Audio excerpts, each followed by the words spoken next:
Good morning, my awesome garden buddies. Today we are doing Let's Share Our Plant Success or Disaster Stories. Any of us that garden for any length of time are going to have a few stories in both columns. Just keep looking and keep watching, and I'm going to share some terrible disaster stories about my bell peppers and my new raised bed in my backyard. And of course, there's a few success stories in that same area, so they're not all failures, but the bell peppers didn't do well. And our hostess for this wonderful post is Janine. Please go check her out. She's an awesome creator, and she always has something wonderful to share with us, and she gardens in a small space, so she is a great one to watch. So please go watch her video and see what she's going to share with you today. And I'm going to share you another one here with this plant here. Might look pretty, but beauty is not everything. It might be a little bit on the dangerous. Good morning, good morning, good morning. We're going to start with this plant right here. I know it doesn't look too big, but I did have one of these about 6 feet tall. I was over here in this corner. I had no idea what it was. And my son-in-law came over and he said, "Grandma, do you know that that plant over there is poisonous?" And I said, "No, I had no idea." So I decided I needed to get rid of it. I have 11 great-grandchildren, and the oldest one is 8. So most of them are under 5. And I didn't want to have one of them put their seeds in their mouth and something bad happened. So I thought I'd cut off the seed pods, and we did get the plant all the way pulled out. But as you can see, must have missed one because I have another one popping up. I don't know where it came from. I don't know if it was the fairies or the birds. Someone came over here and planted it. So I'm going to try again to get this plant out, so the next time you won't see it. But I did want to share with you the trials and problems you can have in a garden. Not that my garden is very big. It's probably sort of an average or sort of a small lot for a housing tract. But things do pop up from time to time that I have no idea what it is. And sometimes I don't care. I let it grow and just see what it is. Or what should I do with it? Or should I keep it? But sometimes things will pop up like this that could be dangerous. So you need to pull them out like I did. But it's funny that I don't know where it came from. So somebody's got a nice poisonous plant somewhere near me, I'm sure. But anyway, I don't want this to pop up. I was going to come in here and clean this out more and replant, but after this problem, I think I'm just going to keep it cleaned out maybe for the next 4 or 5 months and make sure no more of these pop up. And that's another reason why I'm taking a video of this, to remind myself when I see this leaf structure that I make sure I pull it out as soon as I see it. And it's amazing, this thing just got pulled out, I don't know, a week or 2 weeks ago. It hasn't been very long. And this plant came up after that. So it doesn't take long for things to come back up. And this area has been so neglected for so long. I was really wanting to get in here and put some more fairy gardens and get it cleaned up. But after this, I guess we're just going to clean it up more and leave it alone and let it just be bare. So we're not going to probably come back to this area and check it out probably for another 4 or 5 months. I decided I need to make sure I get this plant totally gone. So if I don't leave it bare like this, I'll notice it popping back up. Let's go see what else that Grandma has done or hasn't done to her garden. I guess I should have said this could have been a big disaster, but it was, hopefully will be a success story after I get this one pulled out, because we don't want to have too many poisonous plants in our garden, do we?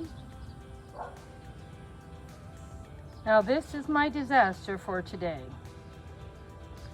I planted some sweet peppers in this area right here. I had 3 of them. Got them all planted up really nice.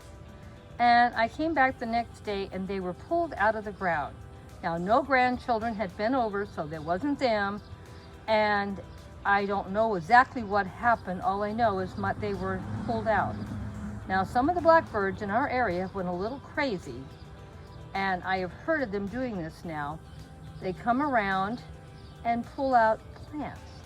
I've never seen or heard of that before, but I know it's true because at work we planted up a bunch of new plants and I saw some of them pulled out, and I asked my coworker, what happened to those plants? And he said, oh, the blackbirds pulled them out. I said, sure. I thought he was lying or kidding with me. I thought maybe it was some kids that came over and did it. Nope, he was telling the truth. Later that same day, I saw blackbirds pulling them out of the planters again. So I ran them off. So I know it can happen. And then one of my best friends told me, this just happened the last month or so, she planted up a whole new area of her garden and put all the wood chips and cardboard down and paper and everything to make it look beautiful. And believe it or not, the blackbirds tore it all apart. I don't know. I've never had this problem or heard of this problem until this year. What's happening to the blackbirds? Well, let's get away from the storytelling. As you can see, this area is now bare. I will probably find something else to plant. I might try to put some more sweet peppers in here and see if it works. But I did put some green onions in here. I just put these in this week and already they're sprouting new growth. I don't know if any of you knew about this, but if you cut the bottom of a green onion off that you buy from the grocery store and stick it in the ground, it usually will sprout up an onion. And it's right, it will.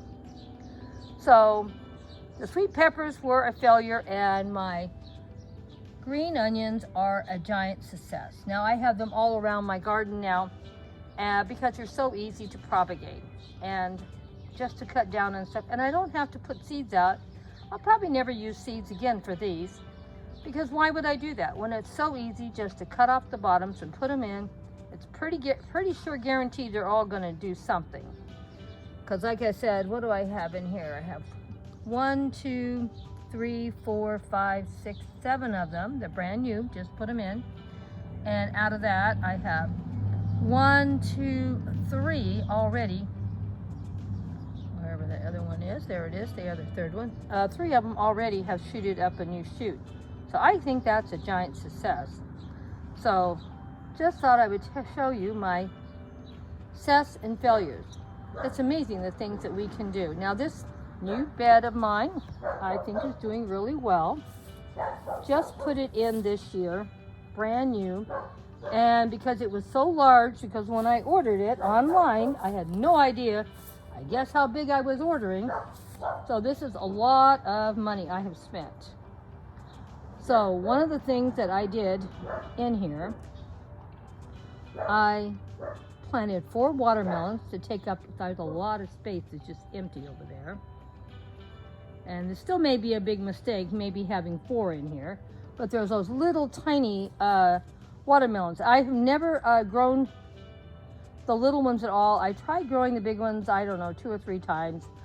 Total failure for me. I've done no good at all, so I'm not growing any more of those. There's just me and my husband anyway, so we really don't need great big watermelons. So these little ones will be great for me and my husband. We can just nibble on them, and one little watermelon should be enough for 1 or 2 of us every time. Now I don't know how many watermelons each plant's going to make. Never grown them. They are going great guns because they haven't been in here, I don't know, 3 or 4 weeks at the most. Not long. And let's see if we can back up to show how big they've gotten. And they were pretty small when I put them in. They were probably about, let's see if I can get my hand, probably about this size and not even this tall. And already they've shot them out. The only problem I may have, and I may have to figure out what to do about it, because I also planted some plants in here, as you can see. I may have to put some small flower pots in between these to keep them from catching on to my other plants that are here.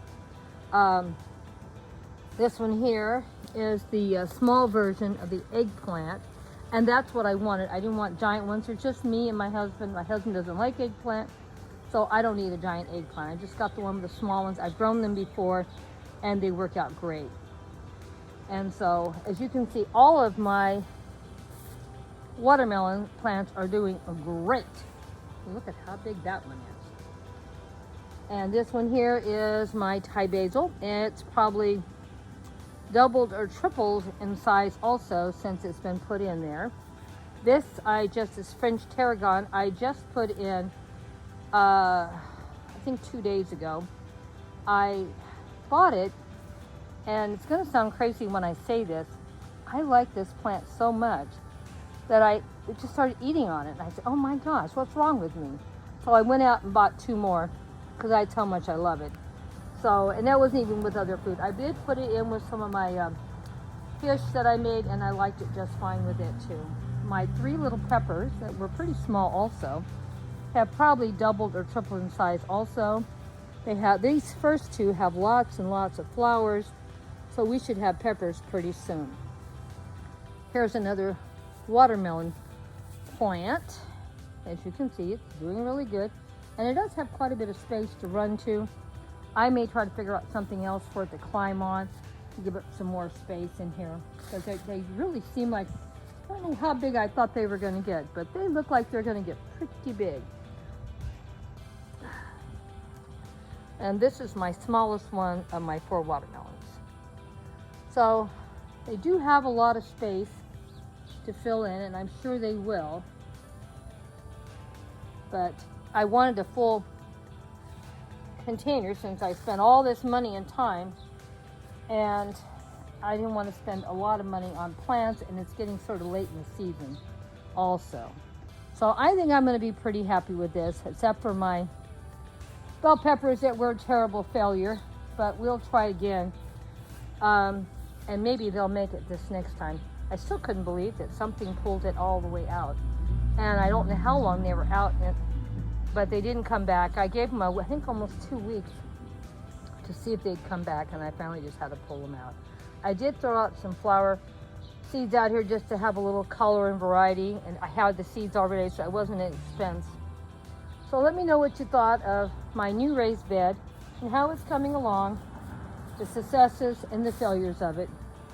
But I really think it's going to look beautiful, and I love this Thai basil I have. Isn't it beautiful? And I liked it so well, I bought 2 more. So I'm moving right along,